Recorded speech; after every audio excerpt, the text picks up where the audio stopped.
오늘은 금년 상반기 6개월을 돌아보면서 감사와 헌신을 예비하는 맥주 감사 주일입니다. 올 상반기는 지난해 연말에 터진 그런 대격변 사건으로 시작해서 어느 때보다도 참 어둡고 길고 참담하고 힘든 풍랑 속을 지나온 것 같습니다. 저 역시 정말 이 한밤중에 풍랑이 흔들리는 배를 붙들고 하나님 긍휼히 여겨 주십시오. 얼마나 부르짖으면서 지냈는지 모릅니다. 사랑하는 여러분, 여러 갈등과 혼란과 어려운 도전 속에서도 잘 참고 견디며 인내로서 삶의 자리, 신앙의 자리를 잘 지켜오셨습니다. 참 반년 동안 수고 많으셨습니다. 신앙인들은 어떻게 지내고 있어요? 그러면은 하나님 은혜로 살고 있습니다. 그저 입으로 하는 것이 아니라 정말 하나님이 긍휼을 여겨 주셔서 주신 은혜라고 믿습니다. 아멘이시죠? 그러므로 지난 반년의 은혜를 기억하며 감사 예배를 하는 오늘 정말 영혼 중심으로부터 전인격으로 주님께 감사 예배를 하면서 또 다가오는 반년 또 남은 삶을 주님의 신실한 손에 맡기고 다시 한번 헌신을 다짐하는 그런 영과 진리의 예배가 되기를 바랍니다. 혹자들은 구약의 절기를 신약 성도들이 지킬 필요가 없지 않느냐 하는데, 우리가 늘 주님의 말씀을 통해 확인하는 것이 예수께서 친히 말씀하신 대로 주님은 율법이나 선지자를 폐하러 오신 것이 아니라 완전하게 하려 오셨습니다. 예수께서는 옛 언약을 온전하게 하기 위해서 오신 새 언약의 중보자이시죠. 그 새 언약은 옛 언약을 폐하는 것이 아니라 옛 언약을 온전하게 하는 것이고, 옛 언약 아래 있던 백성들이 지키지 못하던 것들을 당신이 먼저 다 지켜주시고, 그리고 당신의 영이신 성령을 우리에게 부어주셔서 내주 임마누엘 하시면서 여호와 하나님께서 영원한 언약으로 명하신 것을 우리로 하여금 지켜 행할 수 있게 하시는 것입니다. 그래서 예수 그리스도께서 십자가에서 하나님의 어린 양으로 속죄의 피를 흘려 죽으시고 부활하심으로 온전하게 이루신 그 구약의 짐승의 피로 하는 속죄 제사는 지키지 않게 되었지만, 그 나머지 영원한 언약의 법인 율법의 말씀은 구원받은 하나님의 백성으로서 우리가 지켜야 하는 것이죠. 만약에 옛 언약을 지키지 않아도 된다고 한다면 우리는 당장 이 구약을 뜯어서 버려야 되지 않겠습니까? 율법을 지켜야 구원을 받을 수 있다는 율법주의가 아닙니다. 구원받은 하나님의 백성으로서 우리의 왕이시고 우리의 주인이신 하나님의 법을 지켜야 한다는 것이고, 또 말라기 강해에서 강조한 바와 같이 언약 백성으로서 그 언약의 말씀, 언약의 법을 지킴으로써 늘 하나님과의 관계를 친밀하게 유지하고, 그래서 언약하신 그 은혜와 복을 누리게 되는 것입니다. 그것이 바로 우리가 사모하는 하나님 나라의 풍성함, 충만함이 될 것입니다. 그렇기 때문에 신약에서도 예수의 제자인 사도들과 초대교회도 우리가 지키는 맥주절을 지켰습니다. 우리가 잘 아는 사도행전 2장 성령 충만 받은 날이 무슨 날이죠? 오순절 날입니다. 오순절. 맥주절은 오순절이라고 하기도 합니다. 초실절, 그 해에 처음 나는 열매를 드린 이후에 77절 또는 50일을 지난 다음에 지키기 때문에 77절 오순절이라고 하기도 하죠. 사도행전 2장 1절에 오순절 날이 이미 이름에 그들이 다 같이 한 곳에 모였더니, 모여서 뭐 했다는 겁니까? 감사의 예배를 하고 또 기다리라고 약속하신 성령을 사모하지 않았겠습니까? 그날 성령께서 모인 사도들에게 충만히 임재하시고 그들을 추수꾼 삼으셔서 이 땅의 영원 추수를 시작하신 것입니다. 그리고 사도행전 20장에 보면 마게도냐와 헬라에서 전도하던 바울 일행이 아시아를 거쳐서 예루살렘에 들어오는 여정이 기록되어 있는데 20장 16절에 보면은 바울이 아시아에서 지체하지 않게 하여 예배소를 지나 배를 타고 가기로 작정하였으니 이는 될 수 있는 대로 오순절 안에 예루살렘에 이르려고 급히 가미러라 했습니다. 도보로 가면 못 갈 것 같으니까 배를 타고 빨리 오순절에 도착하겠다 그런 것이죠. 신약의 사도들과 초대교회 역시 이제 구약 율법에서 명령하신 영원한 여호와의 절기를 지켰던 것을 확인할 수가 있습니다. 그렇다면 여호와 하나님께서는 왜 여호와의 절기를 정하시고 대대에 영원히 지키라고 법으로 명령하신 것일까요?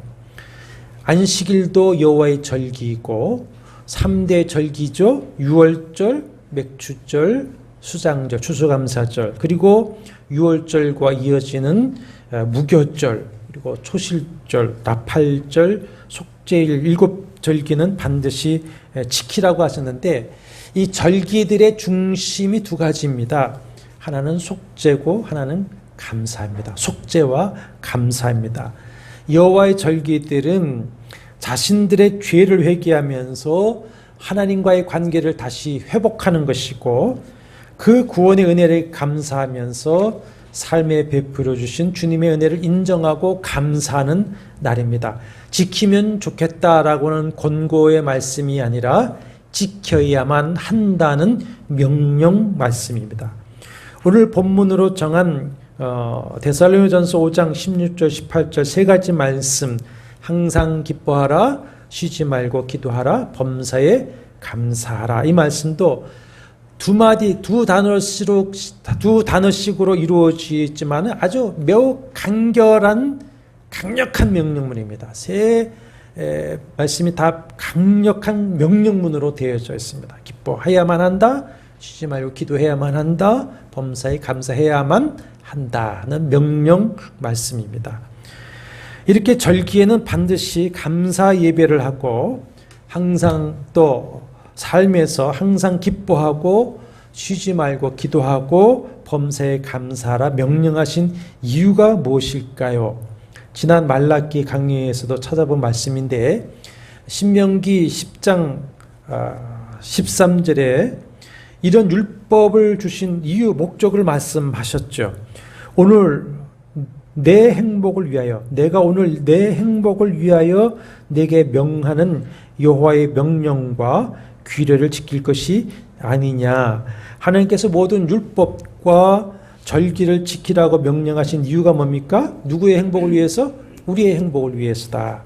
그래서 이제 신명기 11장 1절에 넘어가면 그런즉 내 하나님 여호와를 사랑하여 그가 주신 책무와 법도와 규례와 명령을 항상 지키라 하셨습니다. 그러므로 여호와의 절기는 결국 누구를 위한 것이죠? 하나님을 위한 것입니까? 지키는 사람을 위한 것입니까? 마가복음 2장 27절 28절에서 예수께서 인자는 안식일에도 주인이니라. 안식일의 주인은 주님이시라 그런 거죠. 그러면서 하시는 말씀이 안식일이 사람을 위하여 있는 것이요 사람이 안식일을 위하여 있는 것이 아니라 하신 말씀을 우리가 이해해야 합니다. 안식일을 비롯한 여호와의 절기의 주인은 분명히 하나님이시죠. 그러나 하나님 자신을 위해서 만드신 것이 아닙니다. 하나님은 자존하시는 분입니다. 로마 그리스도의 신화나 또 이방 우상이나 귀신들과 같이 사람들의 칭송을 받아야 되고 여러 가지로 사람이 섬겨야 그 신들이 만족할 수 있는 것이 아닙니다. 하나님은 자존하시고 스스로 충만하신 분이십니다. 여호와의 절기는 하나님께서 당신이 창조하시고 사랑하시는 사람인 우리의 생명과 복을 위해서 제정하신 것이죠. 그러므로 우리가 우리를 위한 하나님의 은혜임을 알고 감사하며 기쁨으로 즐거운 마음으로 지키시기를 바랍니다. 이스라엘 백성들의 1년의 삶의 일정을 보면은 매 7일마다 뭐가 있습니까? 안식일 중심으로 7절기가 철을 따라 달을 이어가면서 있습니다. 여호와의 절기를 중심으로 살아가고 있습니다. 이렇게 하신 것은 하나님의 백성의 삶은 여호와 하나님 중심으로 살아가야 한다는 말씀입니다. 그렇다면 사랑하는 여러분, 여러분의 달력에는 무엇이 기록되어져 있습니까? 여러분의 그 달력을 한번 오늘 가서 점검해 보시길 바랍니다. 주일은 무슨 날로 기록되어져 있습니까? 여호와 하나님을 기억하는 날로는 무엇이 기록되어져 있습니까? 무엇이 여러분의 1년 달력의 중심이고 무엇이 여러분의 한 해 삶을 이끌어가고 있습니까? 타락한 인간의 본성은 쉽게 하나님을 잊어버리게 되어 있습니다. 아니, 하나님을 잊어버리려고 하고 하나님을 멀리하고 싶어 합니다. 그래야 자신이 자신의 주인이 되어서 자신의 육신의 정욕, 안목의 정욕, 이성의 자랑을 따라 살아갈 수 있기 때문이죠. 그러나 그 열매는 뭡니까? 저주요 사망이지 않습니까? 그러므로 늘 하나님을 기억하게 하기 위함이고 늘 하나님과의 관계를 점검하고 새롭게 하며 친밀하게 하기 위해서 여호와의 절기들인 매 안식일과 이 감사의 절기들을 정하시고 꼭 지키라 명령을 하시는 것입니다. 그리고 이렇게 하나님께서 베풀어 주신 은혜를 잊어버리지 말고 하나님 앞에서 감사한 마음으로 고백하며 살 것을 당부하시는 것이죠. 그런 의미에서 우리가 하나님께 감사를 고백하며 살아가는 것은 하나님을 잊어버리지 않기 위한 방법인 것이고 하나님의 은혜로 살아가는 것임을 잊지 않게 하기 위한 방법이고 그래서 하나님을 떠나지 않고 하나님의 생명에 머물러 있게 되는 것입니다. 우리가 하나님께서 지난날에 베풀어 주신 은혜를 잊지 않고 기억하며 감사한다는 것은 오늘도 하나님의 은혜로 살아가고 있음을 고백하면서 겸손히 은혜를 구하는 것이고 내일도 그 하나님의 은혜의 돌보심이 계속 이어져 나갈 것이라고 하는 소망을 갖고 살아가는 것을 의미하는 것입니다. 그러므로 하나님께 감사를 고백하며 살아가는 것은 어제와 오늘 그리고 내일이 하나님의 은혜로 연결되어 있다고 하는 것을 확인시켜 주는 것이라고 할 수 있고 중요한 것이 나의 주인은 누구시다? 주님이시다. 나의 삶의 주인도 하나님이시다. 그것을 고백하며 살아가는 것입니다. 오늘 우리가 지키는 맥주 감사절은 또 초실절이나 추수감사절은 농사를 하면서 지키는 절기지 않습니까? 그런데 이 율법이 언제 주어졌죠?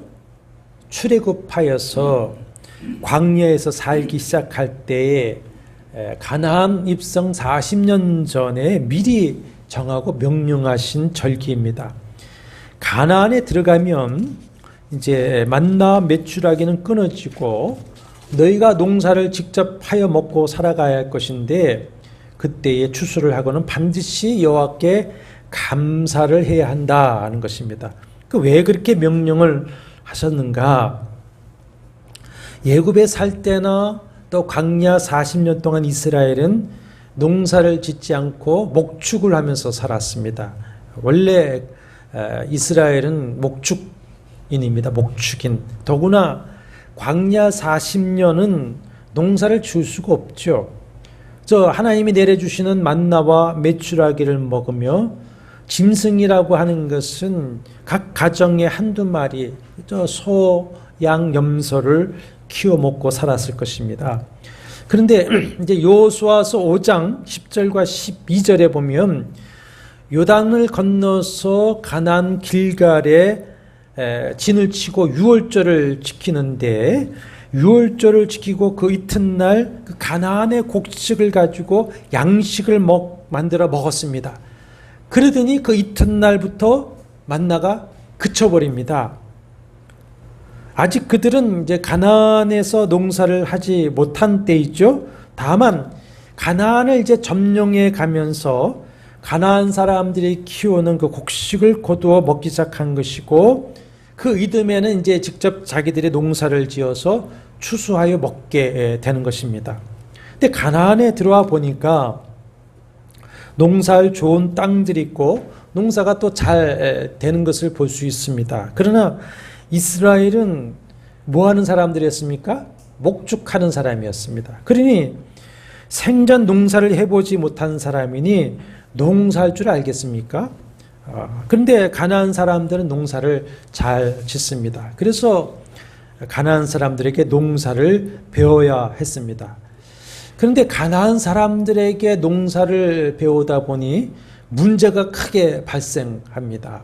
가나안 사람들은 비와 농사와 풍요를 주관한다는 신인 바알과 아세라 부부 신을 섬겼습니다. 그래서 그 신들을 기쁘게 하면 비를 주고 풍년을 준다고 여겨서 바알을 이제 주인이다, 주님이다 이렇게 섬겼습니다. 바알이라고 하는 이름 뜻이 아람어로 주님, 주인 이런 뜻입니다.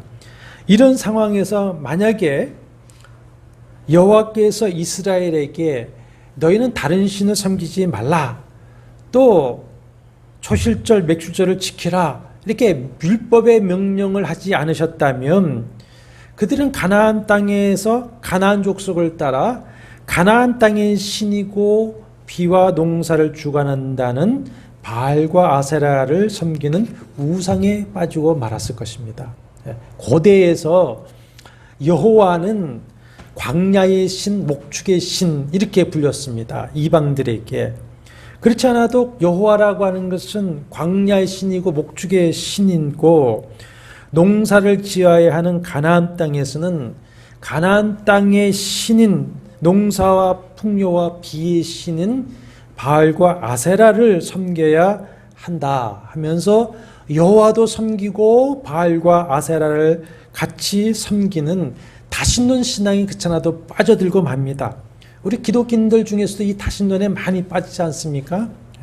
다른 신을 같이 섬겨도 된다 그러고, 그렇지 않으면 사람이 신이 되기도 하고 만몬이 신이 되기도 하는 것입니다. 그러나 추수를 하고 여호와 하나님께 감사의 절기를 지키는 것은 여호와 하나님께서 비를 주시고 열매를 주신 신이라고 하는 것을 인정하고 감사하는 것이죠. 여호와가 비를 주시고 열매를 주신다. 그래서 언약을 지킬 때에 하나님께서 하늘 문을 여시고 때를 따라 이른 비와 늦은 비를 주시겠다. 황충을 막아 주시겠다.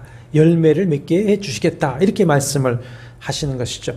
그것이 아주 극명하게 증명된 것이 엘리야 시대입니다. 아합이 온 백성을 우상에 빠지게 하고 범죄하죠. 그래서 하나님께서 엘리야 선지자를 통해 명령하시고 3년 동안 우로가 없습니다. 그러다가 갈멜산에 다 바알과 아세라 신을 모으고 온 백성을 모아서 정말 어떤 신이 참 신이냐 했습니다. 그래서 불로 응답받고 비로 응답을 받음으로써 여호와가 참 신이시다, 여호와가 비를 주시고 열매를 주시는 하나님이시다라고 하는 것을 증명해 보였습니다. 그러므로 매 안식일과 초실절, 맥추절, 수상절을 지키면서 그들은 여호와 하나님과의 언약 관계를 잊지 않아야 했고, 여호와 하나님께서 은혜와 복을 주셨음을 잊지 않으면서 오직 여호와 하나님을 주님으로, 바알이 주님이 아니라 여호와 하나님이 주님이시다라고 고백하며 주를 섬기면서 우상과 죄에 빠지지 않게 되었던 것입니다.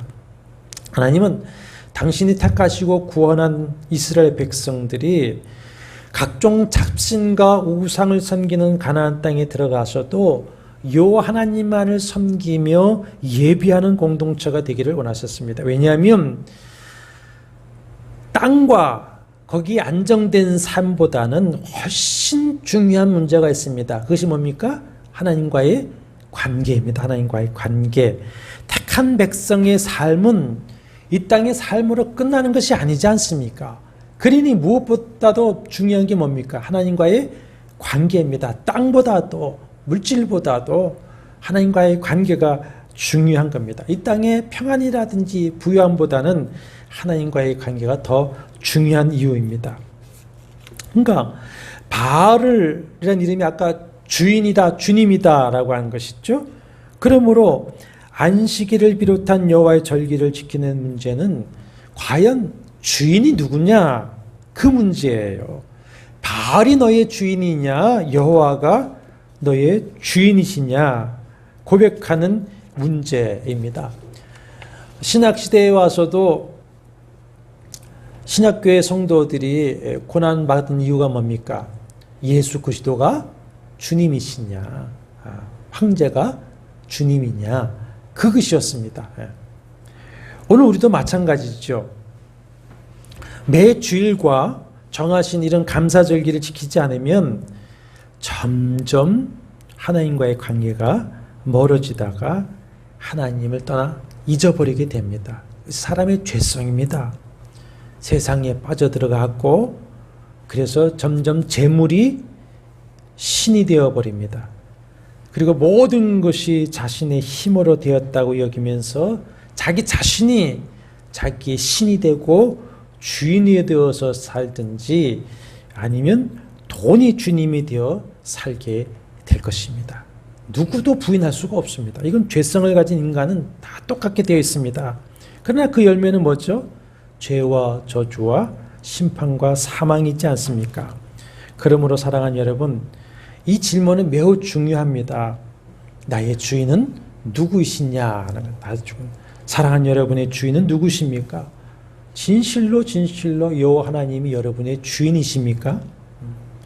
이 생명과 복의 고백을 따라 살아가게 하기 위해서 주님은 절기를 정하셨죠. 그 절기에 늘 주님을 예배하고 매일의 삶에서 어떻게 하라? 범사에 감사하라는 명령을 따라 살아가게 하신 것입니다. 오늘 이제 본문 데살로니가전서 5장 18절 보시면 범사에 감사하라. 이것이 그리스도 예수 안에서 너희를 향하신 하나님의 뜻이니라 하셨습니다. 그리스도 예수 안에서 너희를 향하신 하나님의 뜻이라고 하신 이것은 범사에 감사하라만 해당하는 것이 아니죠. 항상 기뻐하라, 쉬지 말고 기도하라, 범사에 감사하라는 명령은 한 단위로 묶여져 있는 명령입니다. 그러니까 세 가지 명령이 하나로 연결되어져 있고 이 세 가지 명령이 모두 다 그리스도 예수 안에서 너희를 향하신 하나님의 뜻이다 이렇게 말씀하시는 것입니다. 항상 기뻐하라, 쉬지 말고 기도하라, 범사에 감사하라는 명령이 한 단위로 묶여진 명령일 수밖에 없는 것이 항상 기뻐하지 않으면 쉬지 않고 기도하고 범사에 감사할 수 없습니다. 쉬지 않고 기도하지 않으면 항상 기뻐하고 범사에 감사할 수 없습니다. 속사람이 그렇게 안 되게 되어져 있습니다. 범사에 감사하지 않으면 항상 기뻐하지 못하고 쉬지 않고 기도하지 않게 됩니다. 그러니 이 세 가지 명령의 말씀은 하나일 수밖에 없습니다. 그러면 이 세 명령 무엇을 위해서 하시는 명령이죠? 아까 신명기 10장 31절인가 13절에서 모든 율법을 주신 이유가 뭐라 그랬죠? 너희의 행복을 위한 것이다.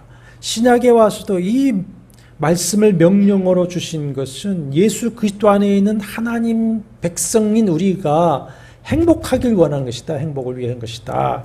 공고의 말씀이 아니라 생명이요, 명령이요, 약속이라고 하는 것입니다.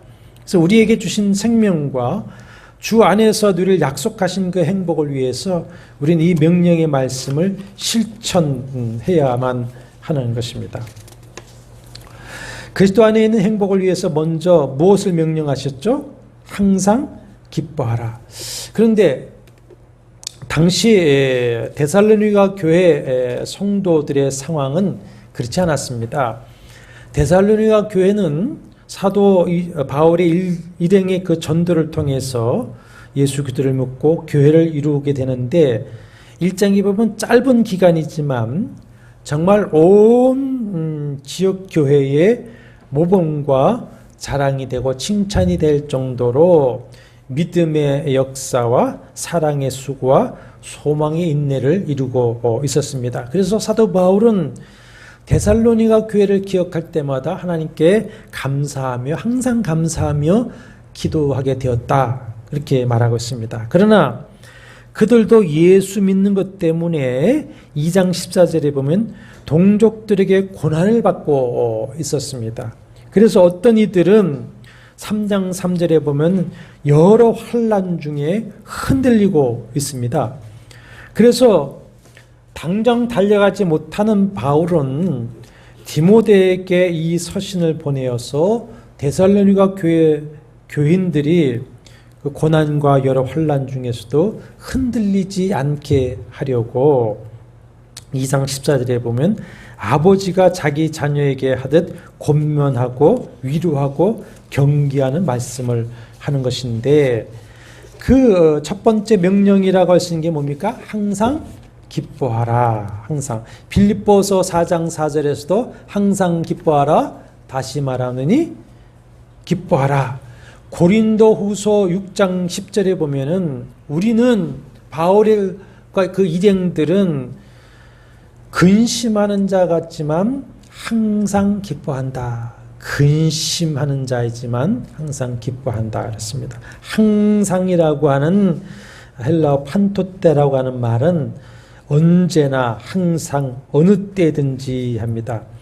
당시 데살로니가 교회 성도들은 박해를 받고 가난과 죽음이라는 고난을 당하면서 기뻐할 수 있는 상황이 아니었습니다. 그럼에도 불구하고 어떻게 하라? 항상 기뻐하라. 그러니까 항상 기뻐하는 것은 상황이나 환경이나 조건이나 삶과 죽음과 관계가 없는 것이죠. 그것을 초월하는 기쁨인데, 이 기쁨이 어디서부터 오겠느냐 이거죠. 환경과 삶과 죽음을 초월하는 기쁨.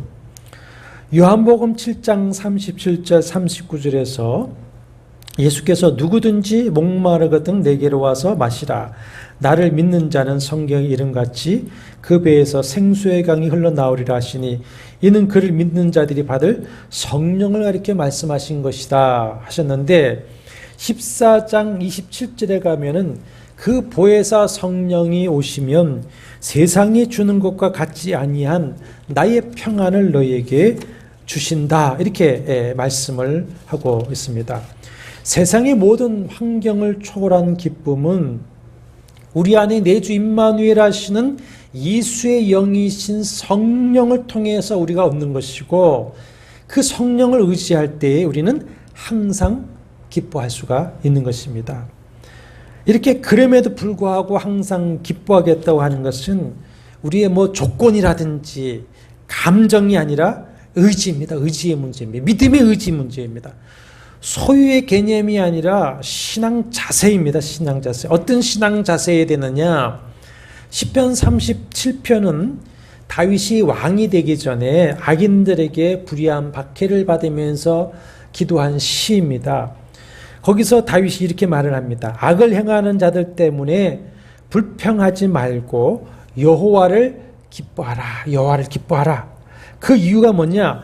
여호와를 기뻐하면 그가 내 마음의 소원을 이루어 주시고 내 의를 정오의 빛같이 하실 것이기 때문이다, 이럽니다.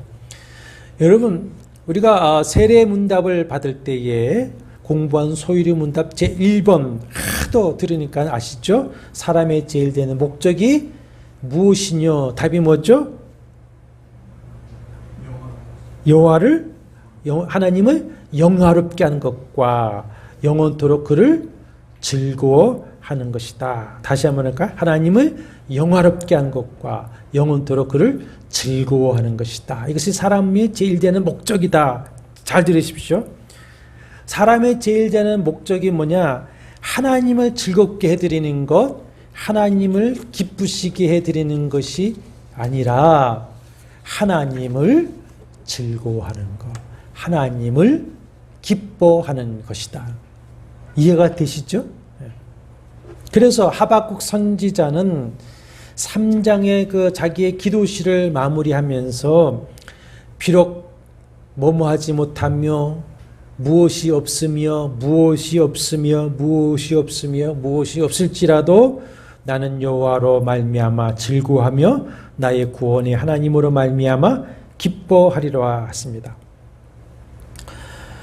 사탄이 이제 욥을 시험하려고 하나님의 보좌 앞에 나가서 욥을 참소할 때에 하나님께서 욥의 그 하나님 경외함을 칭찬하시죠. 네가 두루 다니면서 욥과 같이 나를 경외하는 자를 보지 못했지 않느냐. 그러니까 사탄이 뭐라고 참소를 하냐면 욥이 까닭 없이 하나님을 경외하리까. 욥이 까닭 없이 하나님을 경외하리까. 새 번역에서는 아무 바라는 것이 없이 하나님을 경외하겠습니까?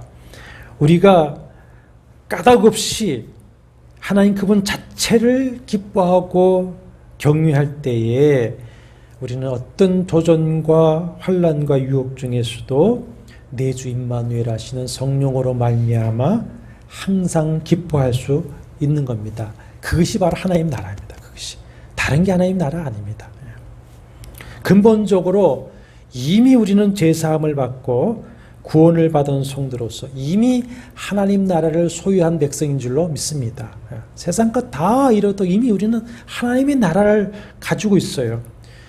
비록 몸은 아직 이 땅에 살고 있지만 에베소서 2장 6절에 말씀하시는 대로 이미 우리는 그리스도 예수 안에서 함께 하늘에 앉아 있는 겁니다. 영적으로는 그렇습니다.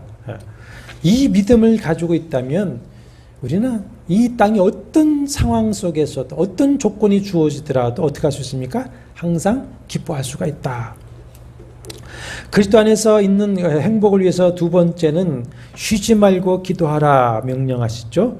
쉬지 말고라고 번역한 그 헬라어는 세 가지 단어가 합성이 되어져 있는 말인데 부정사인 아라고 하는 말과 또 뭐뭐까지라고 하는 디아라는 말과 밑바닥 아주 심연이라고 하는 뜻은 비도스라고 하는 단어입니다. 그건 다 모르셔도 되고 쉬지 말고라고 번역한 그 단어의 그 자구적인 뜻은 이렇습니다. 밑바닥에 이르도록 멈추지 않는 것. 바다에 빠졌습니다. 쭉 빠져들어갈 때에 저 심연의 바닥에 내려갈 때까지 멈추지 않는 것. 그것이 쉬지 말고입니다. 뭐 해야 된다는 겁니까? 수영하라 이거죠. 발짓하라. 바닥을 모르는 그 심연에 내려가듯이 절망적인 상황에 계속 빠져들어간다 갈지라도 뭐 하라는 겁니까? 기도하라. 누가복음 18장 1절에서 낙심하지 말고 기도하라. 밤낮 부르짖으라. 그리고 기도하라고 명령하시는데 헬라어로 기도에 대해서는 크게 두 가지 단어를 사용하고 있는 것을 봤습니다. 하나는 이제 예를 들어서 누가복음 5장 33절에 요한의 제자나 이게 세례 요한의 제자나 바리새인의 제자들이 자주 금식하고 기도하더이다라고 할 때 그 기도라고 하는 것은 데오마이라는 단어를 사용했는데 이것은 기도하는 사람이 어떤 필요를 구하기 위해서 하는 기도, 데오마이라고 하는 단어를 사용했어요. 근데 여기 쉬지 말고 기도하라고 했을 때는 프로슈코마이라고 하는 단어를 사용했습니다. 이 프로슈코마이라는 단어는 신약 성경의 대부분을 차지하고 있는 단어인데 이것은 예배하는 마음으로 하나님의 뜻을 구하는 기도, 그걸 떤 프로슈코마이라는 단어를 따로 사용하고 있어요. 그러니까 겟세마네 동산에서 내 뜻대로 하지 마옵시고 아버지의 뜻대로 하옵소서, 아버지의 뜻을 구하는 기도가 바로 여기서 말하는 기도입니다. 요나가 니느웨로 가라는 명령을 거역하고 다시스로 가는 배를 탔다가 큰 폭풍을 만납니다. 그 원인 누구에 있는가 제비 뽑기를 해서 요나가 제비 뽑히죠. 그래서 바다에 던져집니다. 마침 큰 물고기가 삼켜버립니다. 한번 찾아보시죠. 1288쪽입니다. 큰 물고기, 하나님이 예비하신 물고기였죠. 물고기가 그를 삼킵니다. 요나가 큰 물고기 뱃속에서 기도하는 내용이 2장입니다. 그 2장인데 물고기 뱃속에서 기도하는 길을 3절에 보시면 주께서 나를 깊음 속 바다 가운데에 던지셨으므로 큰 물이 나를 둘렀고 5절과 6절에 보면 물이 나를 영혼까지 둘러싸우며 깊음이 나를 에워싸고 바다풀이 내 머리를 감쌌나이다. 내가 산의 뿌리까지 내려가 싸우며 땅이 그 빗장으로 나를 오래도록 막아 싸우나 나의 하나님 여호와여 주께서 내 생명을 구덩이에서 건지셨나이다. 이 요나의 기도가 바로 쉬지 말고 기도하라. 네가 절망의 밑바닥까지 내려갈지라도 멈추지 말고 뭐하라? 기도하라. 기도하라. 여러분 인생 살아오시면서 이런 기도를 해보신 적이 있으시지 않습니까? 그때에 어떤 은혜를 여러분 체험하셨습니까? 우리가 그렇게 기도하면 주님께서 그 깊은 절망의 바닥에서 건져내실 것이고 그러면 우리가 기뻐하고 감사할 수 있는 것입니다. 사드락 메삭 아벳느고가 풀무불 앞에서 그렇게 하지 아니하실지라도 그 풀무불에 던져져서도 쉬지 말고 기도하면 항상 기뻐하고 범사에 감사할 마음이 되는 것입니다. 그리고 그렇게 쉬지 말고 기도하면 항상 기뻐하고 범사에 감사할 수 있도록 모든 것이 합력하여 선을 이루어 주시는 응답의 은혜가 있을 줄로 믿습니다. 근본적으로 그리 아니하실지라도 비록 없을지라도 하나님 그분 자체를 기뻐하고 즐거워하면 꼭 기도를 통해서 문제 해결함을 받지 못한다고 할지라도 기도를 통해서 내가 기뻐하고 내가 사랑하는 주님과 깊이 교제하는 그 자체가 행복이지 않습니까? 그렇지 않습니까? 마치 좋은 곳에서 맛있는 음식을 먹지 못해도 사랑하는 이와 함께 그 시간 함께 있는 것이 행복한 것처럼 기도를 통해서 뭔가 해결되지 않아도 그 하나님과의 교제 시간이 행복한 겁니다. 행복한 겁니다. 그런데 주님을 그렇게 사랑하지 못하니 주님을 그렇게 기뻐하지 않으니 주님에게서 행복을 구하지 않으니 기도하지 않는 겁니다. 세상의 즐거움과 행복을 구하고 사는데 기도할 이유가 뭐가 있습니까? 그렇기 때문에 신앙생활을 하면서도 기도 생활이 없는 것이죠. 기도가 형식의 끝이고 예배 시간에 하는 잠깐의 기도 외에는 개인 기도 시간이 없게 되는 것입니다. 그러면 말씀대로 주님으로 말미암아 항상 기뻐할 수 없습니다. 범사에 감사할 수 없게 됩니다. 주 안에서 행복해질 수가 없습니다. 그러므로 주님을 기뻐하십시오. 그래서 성령 안에서 무시로 쉬지 말고 기도하십시오. 깊은 절망의 웅덩이에 끝없이 내려가고 있을지라도 기도하십시오. 그리고 감사하십시오. 그리스도 안에 있는 행복을 위해서 한 세 번째 명령은 범사에 감사하라. 범사에 엠판티라고 하는 것은 모든 일에 어떤 환경에서도입니다.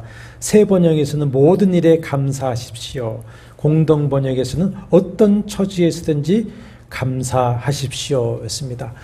시간이 많이 갔기 때문에 간단히 말씀하면 여러분 하나님이 나를 어떻게 사랑하시는 분이신지를 우리가 안다면 그렇죠? 네. 내가 어떤 처지에 있든지 간에 그 하나님의 선하심, 하나님의 사랑하심, 하나님이 신실하심을 믿는다면, 그래서 그 하나님을 기뻐하고 기도로 자신의 모든 것을 아뢰고 맡길 수만 있다면, 찬송가 549장 3절 내 주여 뜻대로 행하시옵소서. 내 모든 일들을 주께 맡기고 저천성 향하여 고요히 가려니 살든지 죽든지 뜻대로 하소서. 이게 제 18번입니다. 기도해도 답답할 때는 이 찬송 부르고 끝입니다. 저는 살든지 죽든지 한번 마음대로 하십시오. 뜻대로 하십시오. 그렇게 기도할 수 있다고 한다면 범사에 어떤 처지에서든지 어떤 일에든지 우리가 감사로 돌려줄 수가 있지 않겠습니까? 이제 말씀을 마치려고 합니다. 사랑하는 성도 여러분, 오늘 맥주 감사주일을 맞이해서 감사 예배를 하고 있는데, 형식적인 예배가 아니라 진실로 전인격으로 하나님께 감사 예배를 하면서 이제 우리가 우리를 사랑하사 대속하시기 위해 찢기시고 흘리신 성자 하나님 예수 그리스도의 몸과 피를 기억하고 기념하는 성찬을 그 마음으로 받기를 바랍니다. 그리하여서 성찬을 받을 때에 충만하게 임하시는 예수의 영이신 성령의 충만하신 은혜를 통하여서 다시 한번 예수와 내가 하나가 되어 있다, 예수와의 연합을 체험하시고 주님과의 관계를 친밀하게 회복하는 시간이 되시기를 바라고, 나는 할 수 없지만 성령 안에서 할 수가 있으니 성령께서 충만하셔서 말씀하신 대로 항상 기뻐하고 쉬지 말고 기도하며 범사에 감사할 수 있는 영적 강건함을 주시기를 위해서 기도하시고, 그것에서 오는 하나님 나라의 풍성함을 누리게 되는 여러분이 되시기를 바랍니다. 그것이 하나님의 나라입니다. 다른 것이 하나님의 나라가 아닙니다. 그것이 하나님의 나라입니다. 이것을 위해서 우리 한번 같이 통성으로 기도하시고 성찬을 받도록 하겠습니다. 여호와는 내게 복을 주시고 너를 지키시기를 원하며, 여호와는 그의 얼굴을 내게 비추사 은혜 베푸시기를 원하며, 여호와는 그 얼굴을 내게로 향하여서 평강 주시기를 원하노라. 주 예수 그리스도의 은혜와 하나님의 사랑과 성령의 교통하심이 너희 무리와 함께 있을지어다. 아멘.